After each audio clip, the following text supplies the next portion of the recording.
Welcome everyone to the Legal Navigator webinar. I'm your host, Rebecca from Law Training Center. Today we'll be discussing the topic of QWE, where to get it and how to review it and confirm it in collaboration with our Access Law Clinic. So today we are actually joined by four wonderful guest speakers. So we have Dino Dulab, who is the co-founder of Access Law Clinic and for Law Training Center as well. He is the voice of choice for those to help guide and help them choose the right pathway to qualifying through all the major routes of law. We then have Denisa Bodikova. She is an honors and master's degree graduate in international business law.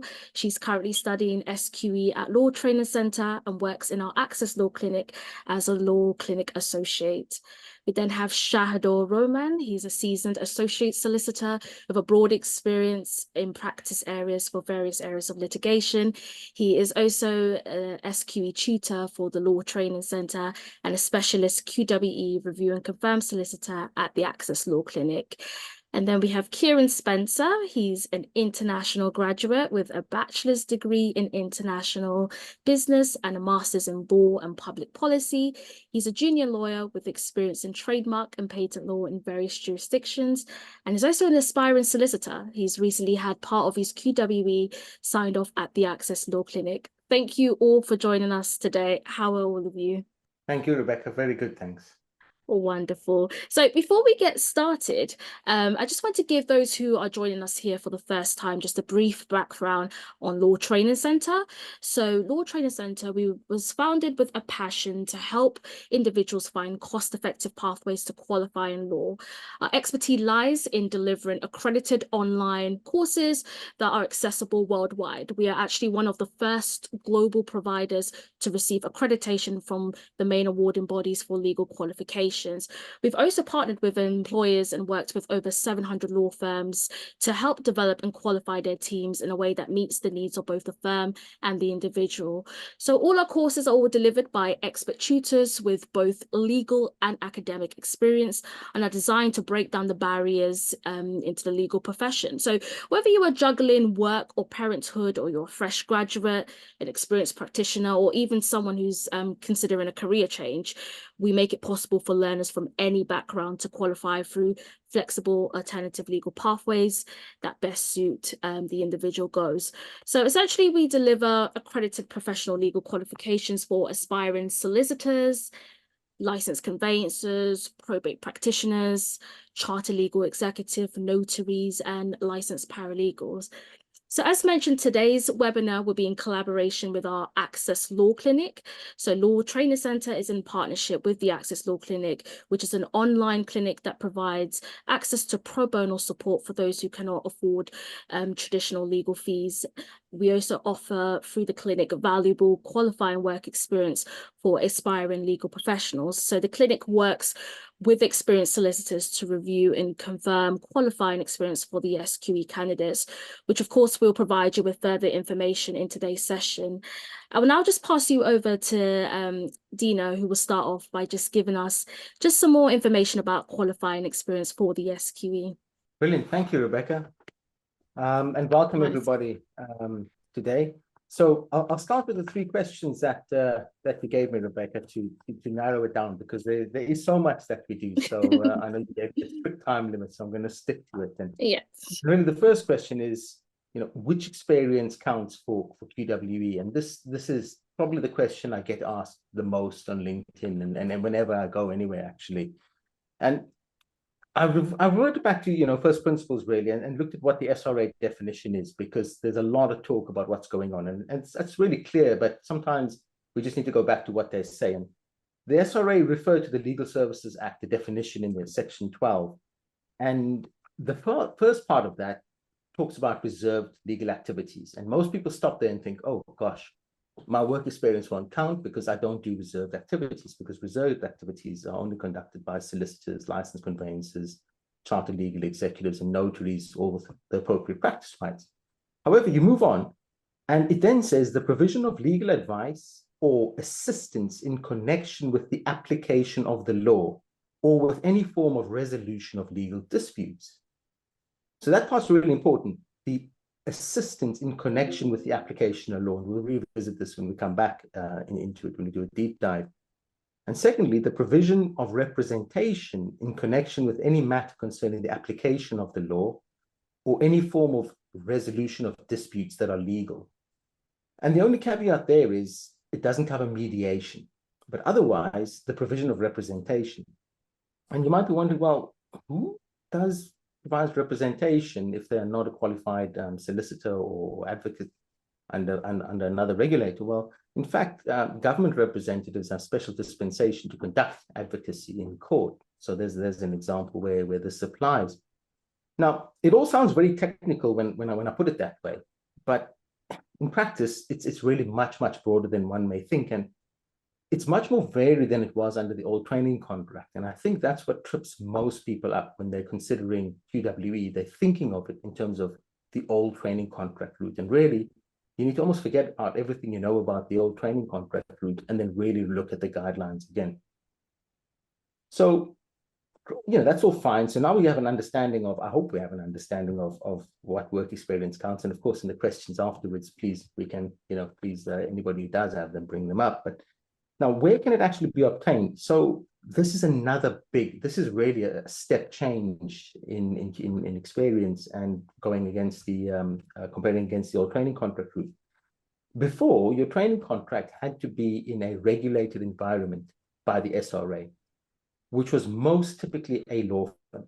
It could have been in-house, but that had to be regulated by the SRA. And most in-house legal departments did not need to go through the expense and regulatory hassle of becoming an SRA regulated environment within a company. So say, for example, a classic example of one we work with is UK Power Networks. They have in-house legal teams. They don't have to be regulated. Now, QWE can be obtained in charitable sector, in-house legal that's not regulated by the SRA, law centers. Crucially, the SRA actually mentioned the word here, paralegal work. That's not me paraphrasing, that's exactly what they say. So finally, at last, paralegals are getting recognition for the work that they do, because if we go back to what I just said earlier, assistance in connection with the application of law, that's effectively what a paralegal. And work placements during university study or other study also count.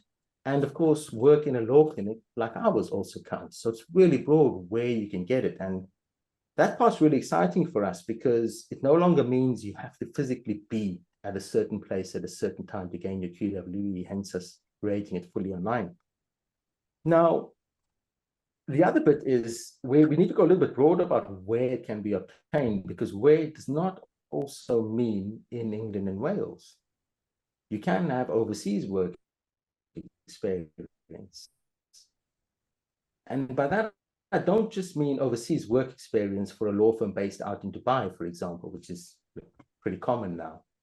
It actually counts overseas work experience in any jurisdiction. So you're probably wondering, well, hang on a second, what's going on here? People can get work experience from a completely different jurisdiction, a completely different area of law. How does that count? Well, that sort of leads me on to something we're going to cover in a bit more depth later. But the important part is the work experience is no longer the requirement to assess competency. The SRA are assessing your competency via the SQE exams. So that, again, is a very, very big shift from what went before under the training contract route, where the training part of the competency was delegated down to a solicitor who employed a person. The SRA is instead holding back that authority and making their own decision based on a number of factors, including SQE, but also character and suitability checks alongside QWE. So that's really exciting because it really opens up the profession, and it doesn't make it any easier though, because anybody from another jurisdiction will tell you gaining relevant qualifying work experience in other jurisdictions, in fact, sometimes more difficult than it is even in England. So easier isn't the word I'd use, but certainly makes it more accessible and more possible to recognize professionals from different backgrounds coming into the profession and adding and bringing important skills that we need, especially in a complex and more international world that we're in. And then the third point was who must sign off or confirm the QWE. So I think it's quite important for us to note here that the role of the person reviewing and confirming is exactly that. It has to be a solicitor of England and Wales or a compliance officer for legal practice, known as a COLP. Now, all they are doing is reviewing and confirming. Also important to note is that these people do need a regulatory relationship with the SRA, so they have to have been solicitors or COLPs registered with the SRA. However, they do not have to hold a current practicing certificate, so they can be non-practicing as well. So that does increase the availability and options of people who can do this. And you might wonder, well, when does that really apply? In certain circumstances, for example, in-house legal, people may not need to hold the practice certificate. So holding the non-practice certificate, the cost is quite significantly different. So you would have solicitors who are, and you'll see it, they have to mention it, they say that they're non-practicing. This means they can actually still sign, review and confirm. I keep using the word sign off, and really I have to get in the habit of saying review and confirm, because that's what the SRA then says. It says that, look, the solicitor is only reviewing and confirming the length of work experience, and that work experience was in fact providing legal services, and that the candidate had the ability and the opportunity to develop at least 2 of the competencies. So not all of the competencies, but just 2.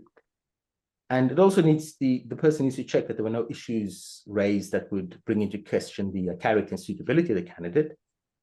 And again, the SRA reiterates it and says, confirming QWE does not involve deciding whether an individual is competent or suitable to practice. That decision lays with the SRA. This is simply someone who has a regulatory relationship and responsibility with the SRA, reviewing and confirming. Now, that covers off a broad bunch. It really opens up the number of people who are able to review and confirm. But this, as we know, under the training contract, we had a massive bottleneck, and this is where a lot of people face a lot of restriction and frustration to actually getting qualified. So people would be working for years, sometimes decades, and not being able to get their work experience recognized as a training contract piece. So this really frees up a big bottleneck. So I think the last bit that I'll cover off is introduction to Access Law Clinic and our role in QWE review and confirm, and why do we set it up?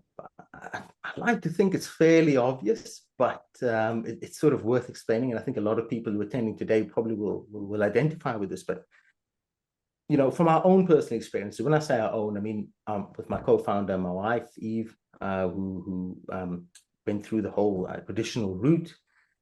And this is an experience not just shared by us, but certainly hit home really hard for us when we were young students and aspiring lawyers.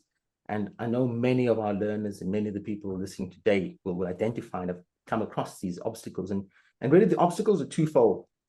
The first one was actually getting a training contract in the first place. You know, in England and Wales, although there was over 10,000 law firms, at its best, there was maximum 6,000 training contracts granted in a year. On average, it was around 4,500, 5,000 a year. At its peak in the heyday, when Eve did her LPC, there were around 10,000 or 12,000 people studying the LPC per year. So if you sat in your LPC class and you looked at the person to your left, you looked at the person to your right, one of you had a chance of actually qualifying. But you were all paying a massive fee and taking a gamble, right? The other obstacle that we found now, and that's more latterly, is actually getting a solicitor to review and confirm. So the training contract is no longer. If you have an LPC, you need to do SQE 2, so there's that hurdle to overcome. But then actually getting a solicitor to review and confirm isn't as straightforward as you'd think, because whilst it's very clear, I think, from the SRA's guidelines, it is new, and solicitors still have to get comfortable with it, and there is a regulatory responsibility. So we recognize that whilst the route is opened up, what the SRA are really saying is, look, people are going to need to step up and provide this service. And that's how we founded the clinic. And we saw early on that people were really struggling. And there was a lot of talk online about what to do if somebody refuses QWE, and the SRA published guidance around that. And it's pretty heavy hitting. They do say that solicitors and COBs have a responsibility to review and confirm within reasonable grounds. They can only withhold on reasonable grounds. And they do make a process available to complain or report a person through the ethics regulation part of the SRA. The thing is, a new entrant to the profession, the last thing they want to do and the last thing they want to start their career by doing is going to the SRA and raising an ethics complaint about a fellow solicitor who they may be working with in the future. It's a vast area of law. There's a lot. There's nearly 200,000 practicing and non-practicing solicitors on the roll and other types of lawyers. But on LinkedIn, I think everybody's probably no more than 3 connections away. It's always been that way. It's quite a small world. So that's not the way new entrants want to come into the world. So we said we'll provide a service where we can get people who, if they genuinely can't get it, reviewed and confirmed where they are for whatever the reason is, we can provide a helping hand with that. So we have 3 distinct purposes. The first bit is providing expertly trained solicitors, and you'll hear from one in a little bit. And I don't use the word expert lightly because it's been a serious learning journey and a lot of hours spent learning and going through, and we've had many behind the scenes discussions around the complexities and interpretation of things, but trained in which, and they're actually willing to review and confirm. Now, the beauty I think about that is us having had this experience of going through it, is we now know that we can give all people, all parties involved looking at somebody's QWE that's been reviewed and confirmed assurance that it's been done in the correct manner. Because there has been some concern, well, is this a bit perhaps relaxed? Is a way, well, no, it's not when it's done properly. So we provide assurance there. The second part of what we do is providing quality QWE for candidates. Now, what do we mean by this? This means real legal work for real people with real cases and real lawyers from real law firms. There's no simulations of work. Those are nice things to use, but that's not counted as QWE. So this is real work experience, and you'll hear from Dennis later, who's undertaken some real life cases and worked with some of the real life solicitors that we have who kindly donate their time to the clinic to enable it.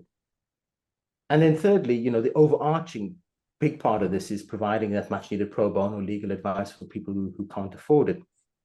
And alongside that comes something that's really special. Because we do this fully online and we've got vetted associates who are really serious about turning up and doing the work, it means those solicitors who donate in their precious time, which is usually out of office hours, don't have to commute anywhere, and they can actually join forces with aspiring solicitors. And that's where the magic happens and the mentoring happens and relationships are built.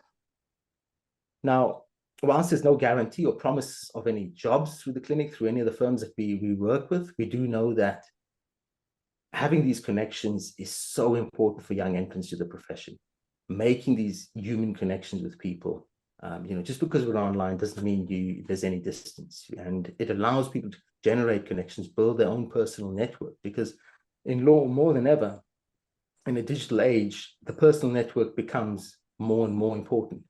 We have almost an overload and an overflow of information and endless amounts of people on social media. Then when that becomes too much, people always revert back to, well, who do I actually know? And the clinic provides this opportunity for aspiring lawyers to meet solicitors, learn from them, and also then build their connections. So we've tested the model now, and we've had over 20 people gain successfully their QWE or have their QWE reviewed and confirmed, and some are now actually on the roll as solicitors, which is fantastic news. Now that we've tested the model, we've seen that this can work. We understand the complexities involved and been able to simplify that. We'll be scaling this and expanding the service to look at areas where firms can get involved. So we've had a lot of interest from other law firms, and we've designed a model that's going to facilitate an environment for law firms to be able to get involved, and even potentially have law firms that get involved in legal aid work, get involved to be providing this real life work experience, providing that pro bono support to the public, and the guidance and mentorship and QWE that our SQE candidates need so much. So I think that covers it up. I think I stuck to time. I may not have. Apologize in advance, but I'll hand over. Brilliant. Thank you so much, Dino. So, Shahador, it would be fantastic if you could just give us just an overview of the process with the Access Law Clinic, how and like where QWE can be logged and recorded, and just generally talk through the steps of how somebody goes around getting their QWE confirmed at the clinic. In terms of the QBWE process, again, it's a lot more straightforward than you would think it was. And again, the SQE route and the QWE route and process has been really opened up a lot of opportunities, and I think it's really leveled the playing field. In terms of, and is it okay for me to address some of the questions that Absolutely, that you've yeah. asked? Yeah, Yeah. yeah. Yeah, absolutely. So, in terms of the first one about where is QWE logged and recorded? Well, that can be done through the SRA website, and so that would generally require individuals to set up an account and then log it through that process, and they can log up to 2 years worth of experience. In terms of the limit of how far back you can go on your experience, the SRA hasn't actually quite well dictated that, Mm, interestingly. And of course, I've left it to solicitors kind of at their own discretion to help with verifying that. yeah. Okay. Can QWE be signed off before completing the Yeah. SQE? Is a common inquiry that we receive. A lot of people want to do the work experience in conjunction with their course, just so that it can obviously aid with their learning and also just minimize the time spent, because obviously a lot of people want to streamline their pathway and be able to qualify a lot quicker realistically. So it would be good if you could just elaborate on whether the QWE can be done either before, during, or after the SQE. So it's really flexible in that, and it can be done. It can most certainly can be done before starting the SQE. And I can imagine, some real great benefits there. I mean, I was just speaking to a student, someone who's just finished university. They've just done their law degree. Okay, and they're looking to test the waters in terms of the legal experience, in terms of legal experience, may have been applying for a role, doing some volunteering. So for that particular individual, they can obtain their work experience, whether it be through a paralegal role, a legal assistant role, voluntary or whatnot, and generate and accumulate that experience. Having done the 2 years, then of course they may then either accumulated more funds to then help fund the SQE or gain sponsorship. And I believe that there are various routes to gain that sponsorship. So it's a really good opportunity there in terms of getting that before starting the SQE. And of course, it means that if you've then logged it, then that's it. That's banked. Once you've got that experience, you've logged it, and you're able to kind of log it, and you've got your. If I could jump in and just expand on that one, I know it's quite a long point, but it's actually a bit of an important one because it shouldn't have really surprised me given the other qualifications that we did. But the very first inquiries we had for QWE when we set up the clinic were people who were contemplating doing the SQE, saying, look, I've been working as a paralegal for 3, 4, 5, 10 years. Can I have this reviewed and confirmed now? Because I want to know for sure before I spend a lot of time and effort and, of course, money on the SQE exams.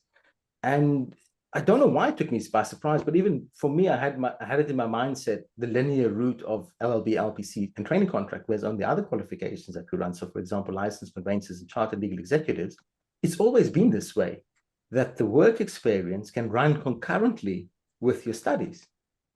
And that, so it wasn't even a new thing to me, but even in my mindset, when I put my mindset on and the solicitor hat on, I thought, oh, wow, that's interesting. But certainly for our learner profile, it's not suitable for all learner profiles. So for example, perhaps full-time students who may be working part-time at the campus shop and so on, they might not have that chance. But typically the learner profile that we deal with at the Law Training Center, almost all of them are in legal work of some form. So why not have it reviewed and confirmed, or at least know, okay, I've got 18 months, 6 months, 12 months, and you've already halved that gamble. So it's a complete turnaround from the old days of, right, I've spent my 40, 50, 60, 70, sometimes £100,000 if you did the LLM as well. Now I need to get 2 years qualifying experience. It's really beginning with the end in mind, which is, I believe, a saying I need to attribute to Stephen R. Covey. But certainly, yeah, it's a good one. I'm glad to hear that you're sort of seeing that continue with our learners. as they're coming through and ask the question before they start. Yeah, Yeah. it's a complete reversal of the whole situation with LPC, where you do the LPC, then get the experience through the training contract. But here you can get the experience first, and then build that up, bank it, and then finish off with the SQE. Yeah. I guess you also get to see if you really like working in law or not, right? Yeah. Wonderful. So just for clarity, in case there's like anybody from the LPC transition into the SQE, so can the QWE be done retrospectively then? Absolutely, Yeah. absolutely, it can, and because QWE may range, maybe older, maybe a couple of years older. I think, as I mentioned previously, that there isn't a limit in terms of how far back that person can go, and I think that will come as a relief to many LPC students as well, who would have done the LPC, invested in that, and then maybe spent years and years and years trying to go for, trying to apply for a training contract. But it means that if they then go through SQE, they can then bank or count on some of the previous experience that they've already accumulated without having to go through that hurdle of a training contract or the PRT, period of recognized training. Yeah. It's good that you touched on that there's not really a time limit for the work experience, but is there a limit of the number of workplaces and organizations that QWE can be completed at? Yeah, as far as I'm aware, it's up to 4 places. Brilliant. So if you could just touch on again just the best practices for ensuring a smooth QWE sign off, what exactly do candidates need to present to you, or what experiences do they need to have in order to ensure that, they actually do get their work experience signed off successfully at the clinic? Well, there are a couple of things, and I think what's really different about this process is the fact that the SRE aren't as prescriptive, and also, as Dino mentioned, for signing off that QWE, we're not assessing competence here. Okay, so to make the process a lot more straightforward, I would suggest that that learners, or those practicing, first of all, try and get a log of what they're doing, the type of work that they're doing. Okay, you don't have to do that, but I think it's good for your own development to make sure you do that. But also, it will then help the person, I ourselves, try to understand exactly what type of work that you did. So for example, if you work for a charity, you're helping to undertake its legal functions, and for example, it might be involved in assisting in some of the transactional work, or let's say preparing commercial agreements, whether it be a sale agreement, a supply agreement, or a licensing agreement, and you're instrumental in helping to prepare that, review that, negotiate its terms. Well, then, make sure you note that down. Okay, make sure you write that down, what you did. Okay, then the second thing is, as well, is have a look at the competencies.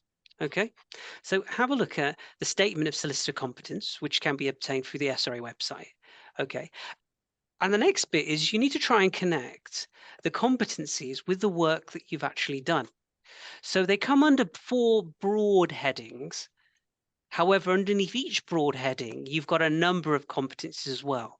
Okay, and so you've got ethics and professional judgment, of course, and underneath that, you've got lots of other subheadings which also count as competencies. So, for example, if you're preparing a commercial agreement, okay, that may fall under technical legal practice. So under that heading, you've got maybe some legal research, drafting documents. So of course, you've got 2 there. Great. Okay, so that's the second bit. Okay, is trying to make sure have the competencies to hand, have it in mind, and think about which ones you can tick off, but also ask yourself why, because you're going to have to, because it'd be helpful to know that. And then the third thing, of course, is then to check that this is okay with your supervisor. That well, first of all, you need to determine your supervisor, your work's being checked, and also your supervisor is okay to verify the work that you've been carrying out under these sections. And I think Dino's touched upon, yeah, of course, some people may have difficulty getting their supervisor, and of course, there are some barriers, but of course, this is where solicitors should be reminded of their kind of obligations under the SRA Code of Conduct, and the majority we find are more than happy to oblige. The importance of records as well is that because there isn't a limit on the how far back you can go. So if you're going back, let's say for example 6 years, if it's important to keep a record of that 6 years in case we need to go back to that supervisor in order to verify and confirm. And this is why records are really important. Brilliant. So I was just wondering, I don't know if there's a question that you can answer, but if somebody, let's say their law firm is no longer existing right now, but they have done the work experience, what do you do in situations like that where you can't exactly like get in touch with the supervisor because like the law firm is no longer operating or it was overseas and it's not an easily accessible sort of company? Is there any sort of practice that you do there to confirm that work experience? That's interesting because we need to be able to verify that somehow. Okay, it needs to be verified by somebody. Okay, the question is, how do you do that? Now, of course, possibly you can refer to documentary evidence, bearing in mind that, if it's somebody outside of the firm, that they're not breaching client confidentiality or data protection rules. Okay, and that there's consent to be able to see evidence of that work potentially. And that may possibly, it's not something that's come up that often, but if the firm does not exist and the solicitor, the supervising solicitor, although the solicitor may not, because the thing is, you've already qualified that and said, well, what if the solicitors no longer can be contacted? It's difficult. It's a difficult situation because you need to be able to verify, and ideally you need to do that. Maybe documentary evidence may satisfy that position, or we may need to refer to different experience where you can locate a supervising solicitor to be able to verify that. Dino, do you have anything to add to that? It comes back to the importance of keeping records. So we've sort of seen this, particularly in some of our other qualifications, where it's not uncommon now. I mean, the oldest transcript I've seen is from the year I was born in 1979, when I've seen people go through. So there's a large chunk of people who've gone through a period. Typically, they got knocked back because of the lack of training contract, and their journey stopped there academically because they knew the LPC was a non-viable option or too expensive and so on. But they continue with the work experience. And I think what's really been helpful then is, and I tell this to every person I see in law, keep all of your transcripts, not just the degree certificate, the actual transcript from university. If you don't have one, get it. You will be asked for these types of things in your life in the legal profession. And people who've come across that tend to keep good records. And what you touched upon is keeping those records, obviously redacting, getting permission, and essentially as long as it's not, the information has been anonymized, and then that can be produced. And typically people who in positions like that are on a stronger position to then be able to present something that is, you can credibly confirm. It's when nothing exists, and that, there's a lot of law firms of mergers and acquisitions, but the people tend to be around. But in the event of retiring and have gone off the grid or perhaps passed, then we have a bit more of a challenging problem. If it was maybe a bigger firm and there was another partner who was closely involved, contacting that partner might go some way to confirming a portion anyway. But what I've typically noticed is people who have records that go back a very long way tend to be able to top that up with more current experience as well. So I think if there are any people listening, you're thinking, gosh, I had all this experience, but I didn't keep records. I'm not going to be able to get that. Well, look back at what you're doing today. Check the SRA competencies, and you'll be really surprised. And I think a lot of us are very hard on considering our work. And when you work as a paralegal, you tend to undervalue the work that you do. And the SRA have really said it, paralegal work counts here. Look carefully and look at the words they use. They use words like identify, research, assist. They're not saying you need to be the person conducting the advocacy. They actually talk about reporting, and these are things that most people are doing in any paralegal capacity in a law firm at any given point in time. So, you know, if they're missing the records, look back at what they're currently doing, and anybody's listening now, get hold of your records as soon as you can. More is never a bad thing in what we do, because you can always sift through and sort that, right? Yeah. Brilliant. Thank you so much. Was you going to add something, Shahador? I was, yeah. And I think that one thing I was going to add is sometimes, you know, some individuals may be in a placement in work and they're due to leave. And of course, you know, they want to try and bank that experience. And I think what would be helpful is, before, if they want to utilize that experience as part of their QWE, is while they're still there, to try and get that confirmed, you know, with the supervisor, and get them to get their agreement to do so. And I think that's really helpful, because the other issue also that needs to be confirmed as well is whether there were any issues that arose during the work experience that raises questions over their character and Yeah. suitability. So that's really important. If you can get something in writing, a legitimate document that's signed by the solicitor, then great. But of course, you know, it's important, you know, to kind of tee that off, to iron that out before you leave that placement and go on to another, which is great. And that's part of the flexibility, because you can keep recording each aspect of experience as you go along until you've hit the 2-year mark. Thank That's you. a really good point, actually, Chad. And I think when people go to do that, often people are very shy to ask that, and they needn't be. And all they need to do is refer to the SRA guidelines. And what I'd suggest is actually printing out a copy of it and highlighting the part where it can reassure the solicitor that solicitor is not being asked to sign off competency. Because, you know, most solicitors that are out there, you know, 99% of them went under the training contract route. So all they remember is signing off of competency. And if they're then just reminded that, look, the SRA is saying you're not signing off competency, you're just reviewing, confirming I did this work and that there's no ethical issues with the work, I think they'll all be much more at ease and comfortable to then give that that review and confirm. Because certainly I've heard people going and asking a partner or someone to sign off their training contract, and then they'll be like, hang on a second, we don't have a training contract. What are we talking about?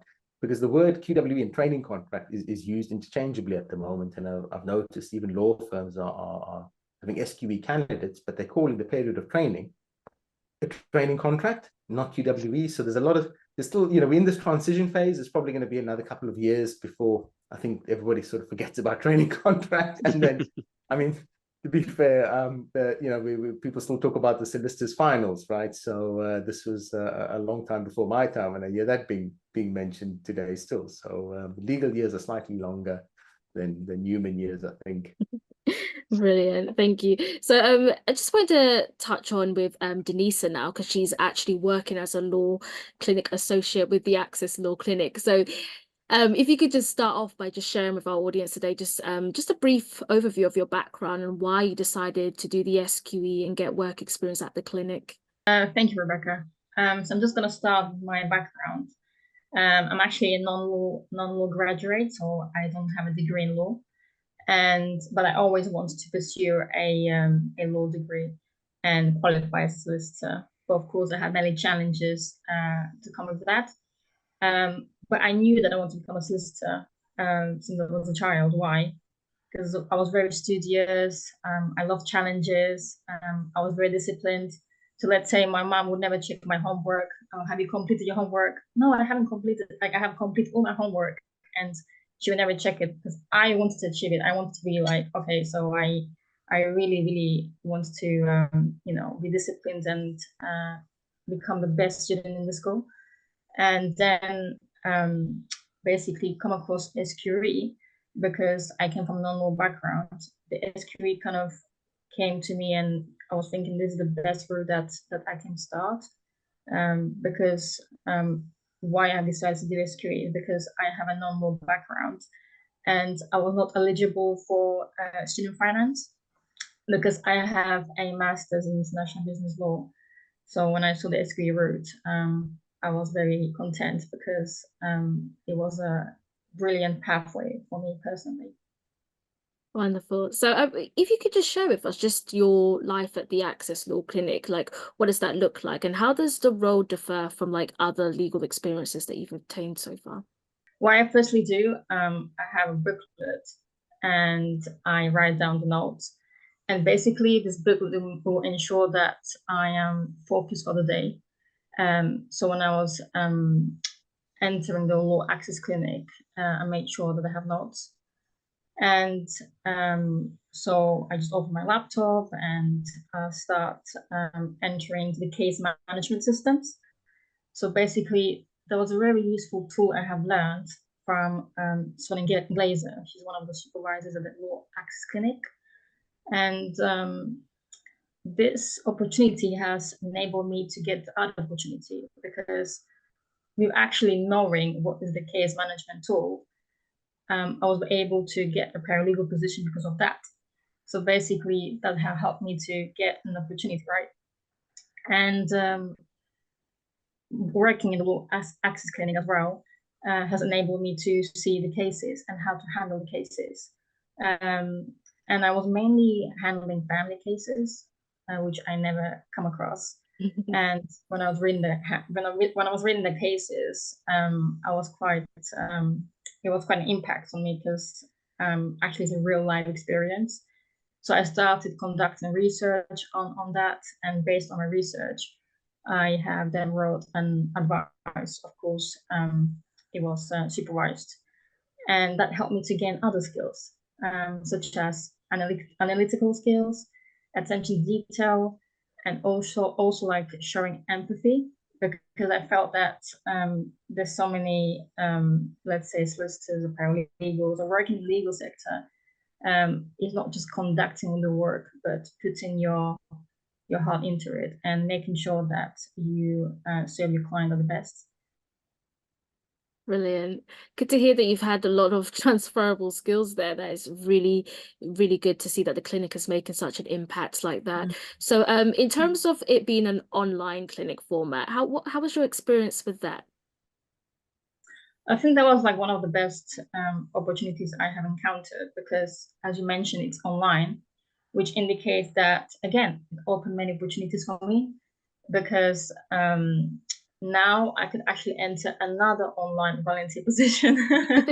So actually, what's really good about it, Law Training Centers opened me the doors, because they offered me the opportunity to work in the Law Access Clinic, but I can do basically 2 volunteer positions online, which means I can gain more experience. Yeah, and then if I may jump in on a couple of points that you raised, Jennifer, because they're quite topical, and I've been having a discussion today on LinkedIn about empathy. And I just finished an article that we're going to publish about QWE and SQE and why it's important. And can I just ask you something? You've mentioned non-law background, and I would like to encourage you to not say non-law, because non-law, I don't know, it just implies not. What is your background? What did you study? Well, I studied Spanish and European studies. Fantastic. So you Spanish and European studies. Now that's setting you up to be a bilingual European lawyer.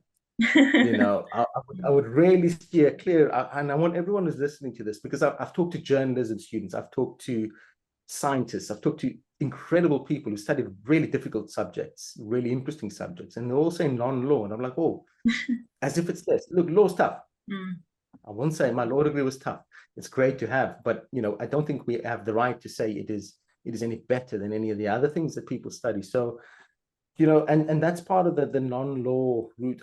You see, I did it. I said it. It's to encourage diversity of professional background, because we have enough lawyers. We need people who specialize and understand. So you're really unique in the landscape of aspiring solicitors, that you know Spanish and you know European law, and that you're from a European country. In the current political climate that we're in, having those skills is even more important, because doing business cross-border from the UK is now more complex. So you're in a great position. But that leads me on to the point of, you mentioned real life cases, and you've studied things in the SQE, but can I ask, in terms of memory retention, the stuff that you research for a real life case, how does that compare to you remembering it versus when you're just studying it for the sake of an exam?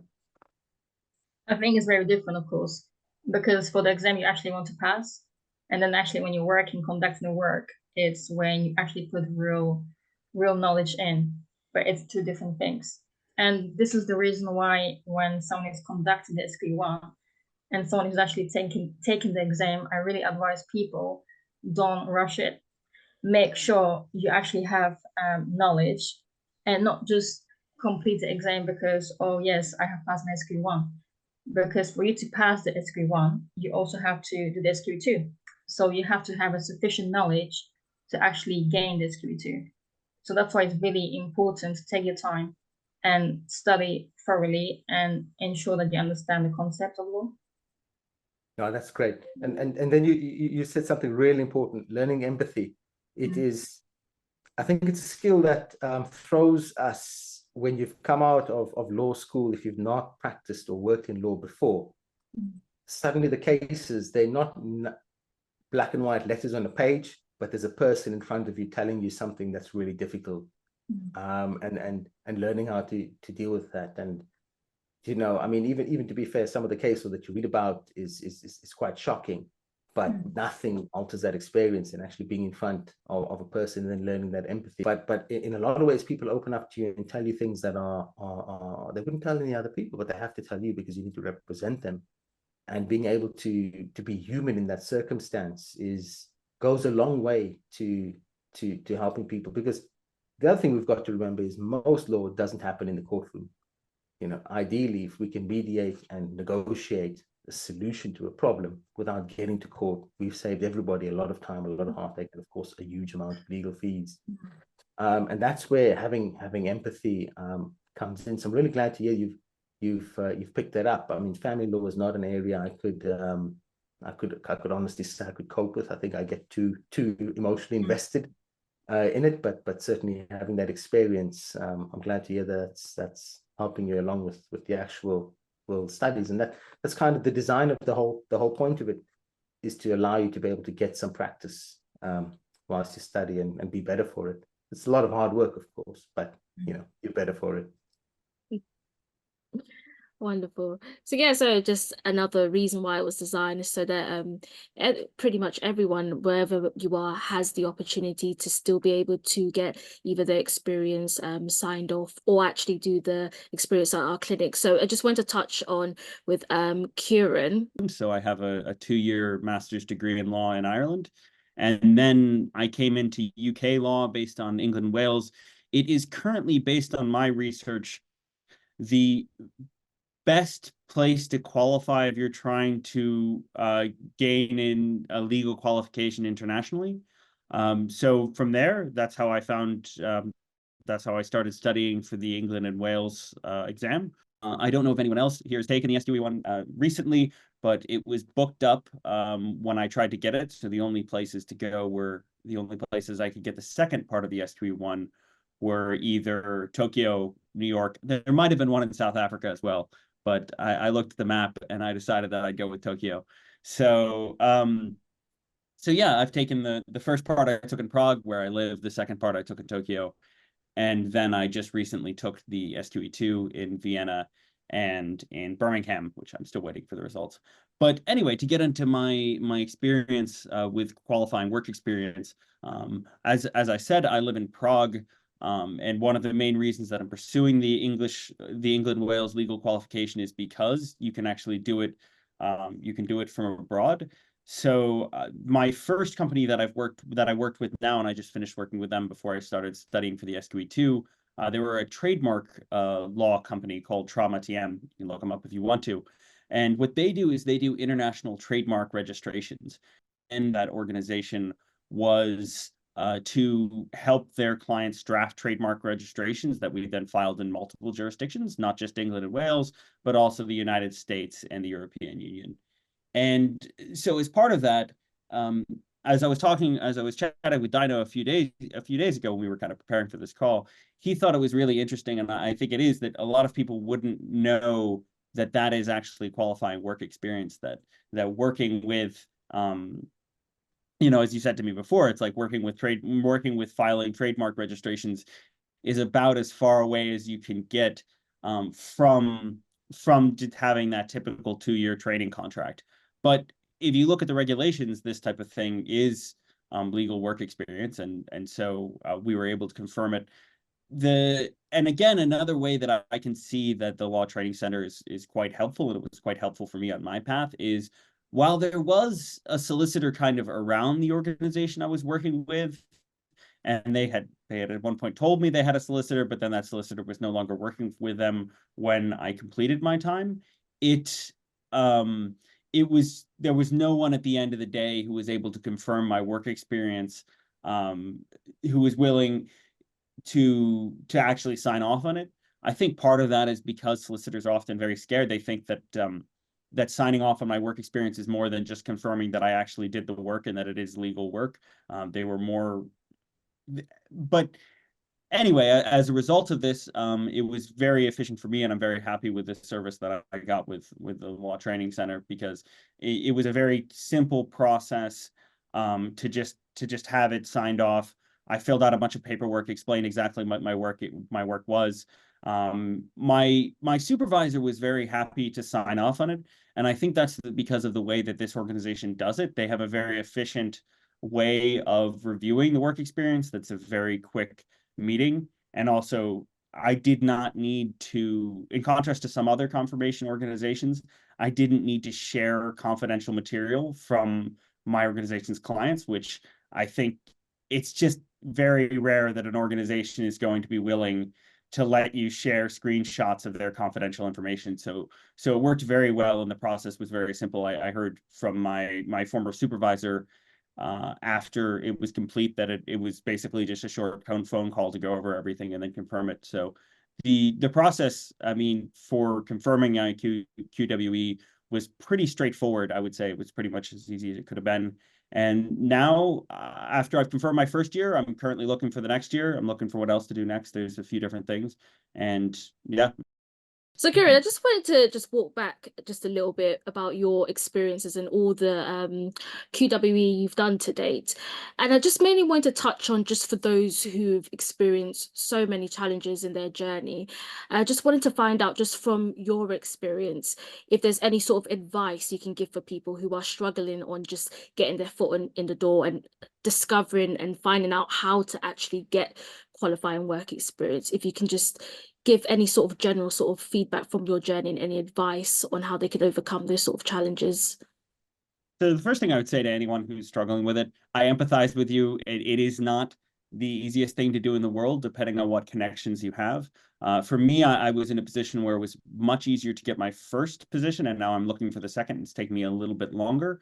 I would say, well, to just give the explanation of how I found my first job, I did find it on LinkedIn.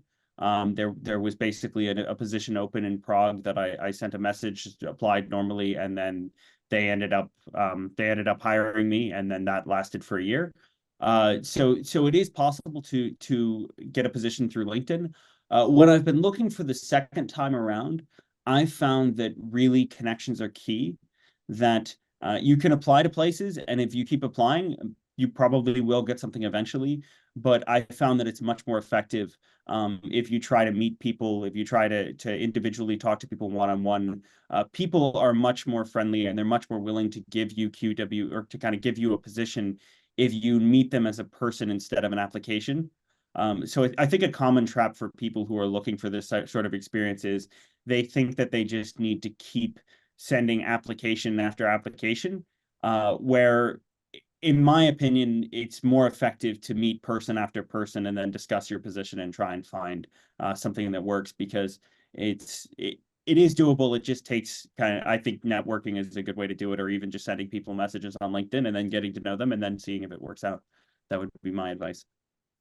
Brilliant, thank you. I don't know if it was Denisa or Dina, but someone put their hand up, so I don't know if they wanted to add on to that. Was it Denisa? Yeah, I just wanted to agree with Kieran, because I've been for the same position, rejections, and I'm sure in the legal sector, it's one of the biggest challenges, being rejected, and we can become very upset with that, right? So I think what an important factor is, as Kieran mentioned, number one is networking, but number two, take your own opportunities. So all the experience you have learned, let's say as me as a social ambassador, or in the law clinic, I have learned that I can actually create my own opportunities. So I have created my own brand. And basically that helps me to kind of network with people. And then also it's an opportunity for me to grow as well. So make sure that you create your own opportunities and do not be afraid. You can do this. Thank you, Denisa. That's great to hear you both talk about LinkedIn. And I think because this was advertised on LinkedIn, hopefully everybody on listening has a LinkedIn profile. But if you don't get one, and then secondly, connect with people. I'll connect with you. I won't reject you. I promise.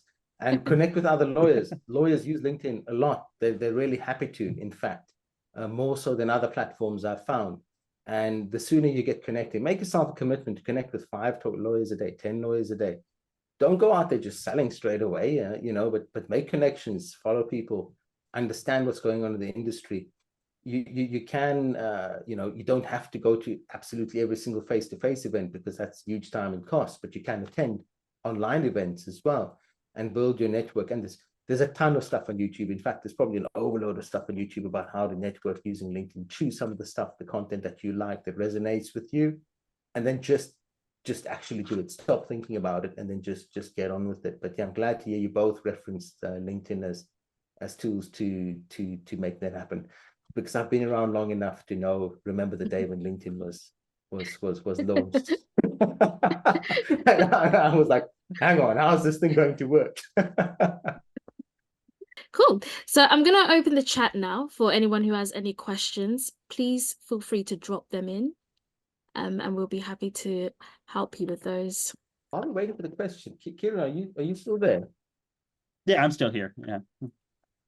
Can I, if I remember correctly, the company you work for is based in Slovakia, and you're based in Prague. Yeah. And how the language, were there any issues language barrier-wise? Most of the time, no. I don't know how much people in England and Wales appreciate that English is really an international language for a lot of companies. So working in Prague, I would say about 40% of the jobs are in English with English-speaking companies. And the company I worked for had several other people who didn't speak Czech, or Czech and Slovak are almost the same, who didn't speak Czech or Slovak. And but there were a few instances that, there was definitely, I remember one social event where I realized that none of the other international people were there. And then slowly the Slovak and the Czech came in, and then I was like, this doesn't really work for me. But you get used to it, if that's really the exception rather than the rule. Yeah, I think that's great that you look in unusual places as well, because I think everybody's programmed to look at the typical places. It has to be at a law firm. Sorry, Dina, we have have a question. What about legal experience outside of the UK? Can that be used for QWE? You're not limited to practicing in the within the jurisdiction of England and Wales. If you are conducting advocacy, if you're drafting contracts, if you're speaking to clients, if you're negotiating, and that's in obviously the language of China or Dubai or Amsterdam, then that can be accepted as qualifying work experience, which is really a bonus. Really just opens a field up. That's really great to hear, actually, because one of our first SQE learners who did SQE 1 and 2 was actually dual qualified lawyer from Nigeria, and now is on the role of solicitors England and Wales. So QWE as a qualified lawyer in Nigeria counted straight away. So yeah, I think that's actually very similar to an inquiry we had last week. Rebecca, wasn't from another correctional service from a British overseas territory, similar situation. But the good thing about that is that it's closer related to England and Wales law, but the big thing is it doesn't actually have to be, because your competency will be tested in SQE 1 and 2. So yeah, international work experience, and you're bringing a different level of skills to the table for the legal community of England and Wales as well, which is great. Yeah, I've done a review and confirm for experience in Dubai, China, Japan, Poland. So yeah, it's just amazing. It always amazes me the kind of breadth of work that people are involved in. But But hope that answers the question and gives some kind of good examples to anyone listening. Yeah. So someone has asked, do we need 2 full years experience? Yes. In short, yes. Yes, you do. But that can be obtained across different places. And if it helps sweeten that, especially if you have somebody who's maybe in a current position and they're not sure, they can go back, in the past. Of course, we need to try and be able to verify that and locate the supervisor and any documents to support that, and also to be able to satisfy the character and suitability issues. Yep. I think just to flesh out that point, the SRA don't specify hours. They do specify 2 years or equivalent Yeah. to, and really what they're doing is there's a bit of leeway, but to stretch out, say 1 day a week legal work experience over 2 years is obviously not going to cut it. Yeah. But what they're recognizing is the fact that a paralegal perhaps might do 80% of their work as legal work, and the other 20% is, say, administrative. So it's not unduly penalizing people who are paralegals, because then you ended up with the old conundrum of, well, I'm a paralegal, but I don't do any legal work. So there's a recognition by the SRA to be a bit broader definition. It's good But you again, touch on that, because they've just added they doing 5 days per week, whether that would count. Well, I don't know which country they're in, but 5 days a week in most countries I know is, unless you're in retail, pretty much a full week. Brilliant. We have another question. Can you use the 1,200 hours accumulated for a license conveyancing and TEP towards QWE? Interesting one. So yes is the short answer. So the CLC specify hours, and they say 1,200 hours over a period of 2 years. So more than likely, you will be able to demonstrate that you meet the SRA requirement. And by the sounds of it, this is it's a licensed conveyancer qualification, but a probate practitioner qualification. So they'll be covering the areas of administration of estates and wills. That's more than likely to cover at least 2 or more of the competencies on the list. If they were to say fall short, so typically, the CLC use the word 1,200 hours over a period of 2 years, because they're allowing for employers to train people and perhaps have them recognized as a technician or a paralegal or other title, fee earner, etc., until they get licensed. But typically what we find, people in those roles pretty much have, the full work. So that's, again, a difference between regulators, where CLC specify 1,200 hours, but then they do say over a period of 2 years. So yes, more than likely. And if you were a few months short, just keep doing what you're doing, essentially. But for that person, I would say, please start keeping your records. If you've done your application for the CLC license already, your records should be in great order, because they're also very thorough. So just keep on doing what you did for them. Refer back to the SRA requirements, and you'll see the similarities that are there. So someone's asking about networking. So what kind of events do we meet lawyers, and how do we apply for those networking events? Dina, I think you'd be amazing to answer this question. First of all, I need to say, you're the king apply, of networking. Gosh, it's incredible when I realize how people think how formal and stuffy we might be. We're not. You don't have to apply to networking events. You're welcome. You need to go to them. I don't know which part of the country the person is in, but if you're not, get on LinkedIn. There are events. June, July, but it's particularly June is an event of really fun networking events. So, for example, we're going to one in the Midlands, and we're going to be running around in T-shirts doing a crystal maze event. And this is going to be a bunch of property lawyers, by the way. So property lawyers are supposed to be very, very process-based and stiff and proper. And no, actually, we're going to be running around doing a physical challenge. There's another event I've been invited to in Clifton in Bristol, which is really a party on the river in Bristol. Solicitors do have fun, by the way. So no, you don't have to apply. If you have to apply to an event, I would say give them a tip. There's loads of law societies, almost all the law societies across the country. So there's one big law society, but then you'll have the Kent Law Society, you'll have the Kent Student Law Society, you'll have the London City Law Society, you'll have the Canterbury one. There's many smaller societies. So dip your toe into a smaller event, and almost all of them if they don't advertise it, it's only because they're not marketing organizations with a great website. You know, some of them have really outdated websites.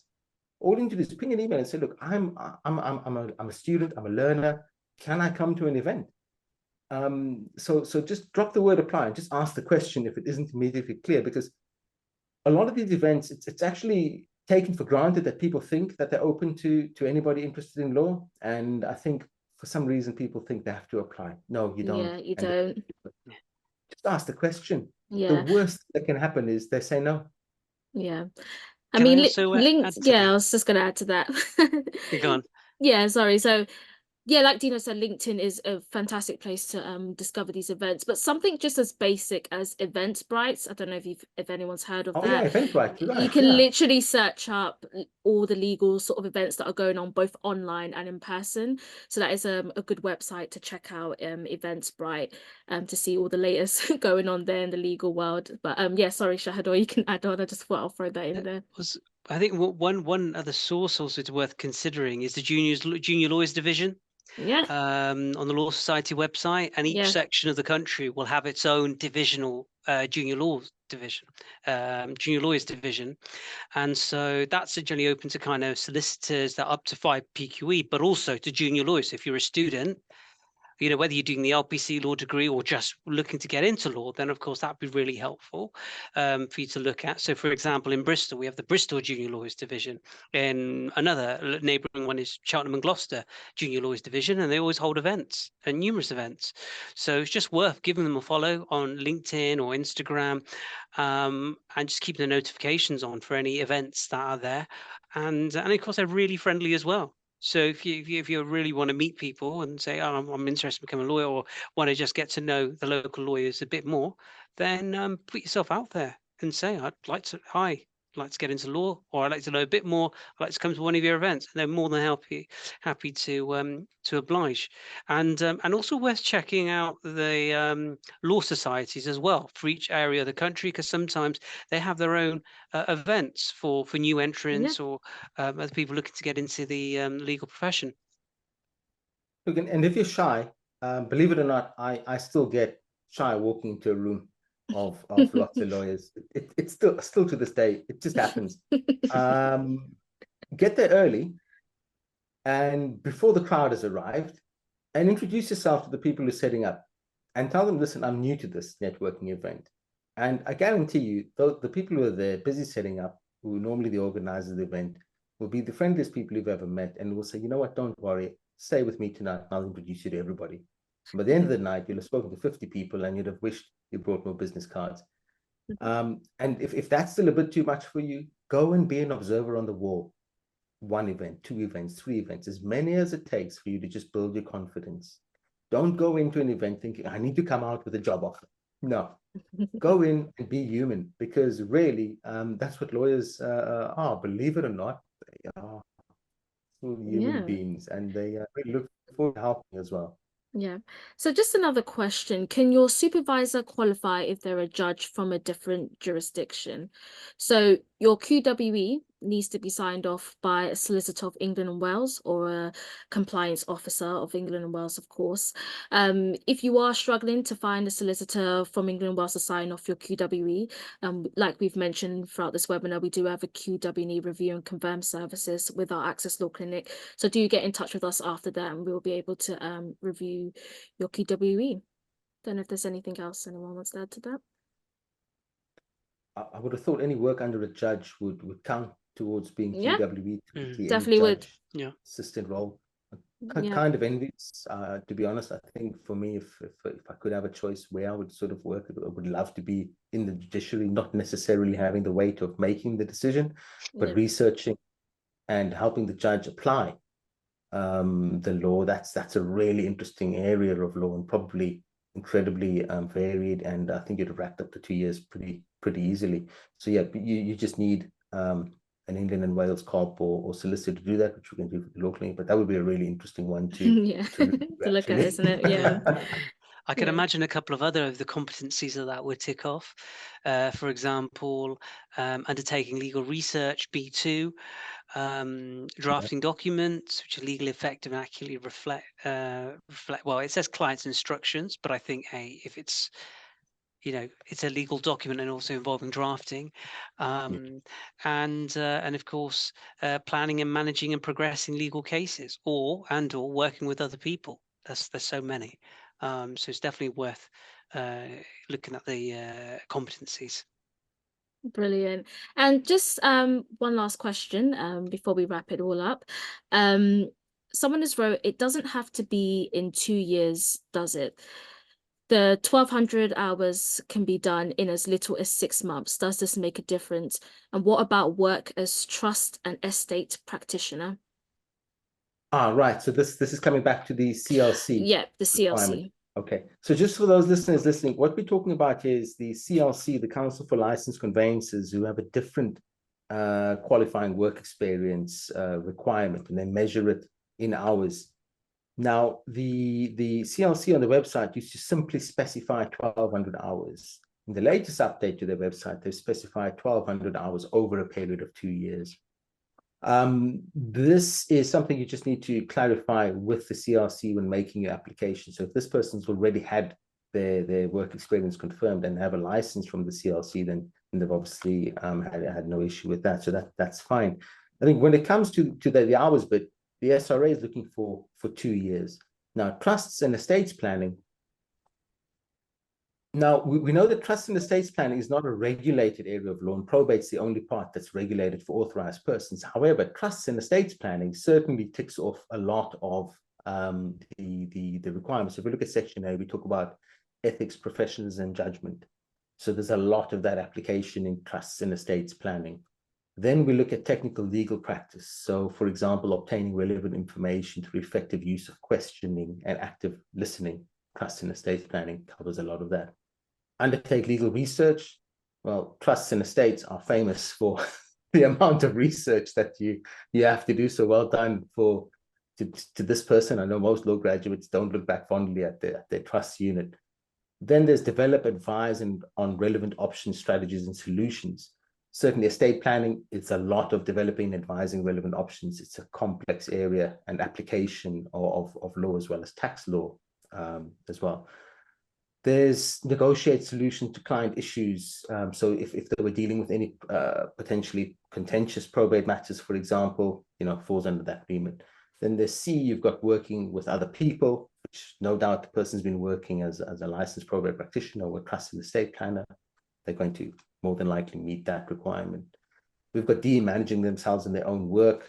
And that's quite self-explanatory, but a big part of it. So I would suggest to that person, please do look through the SRA website. So if you just Google on the SRA QWE requirements, it's all laid out there. But yeah, I wouldn't expect much difficulty meeting those requirements.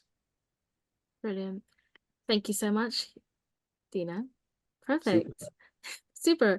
Thank you so much for everyone for attending today's webinar. We really appreciate everyone that's participated today. If we weren't able to get to your questions, please do not hesitate to contact us. We'll be more than happy to answer any sort of inquiries that you have.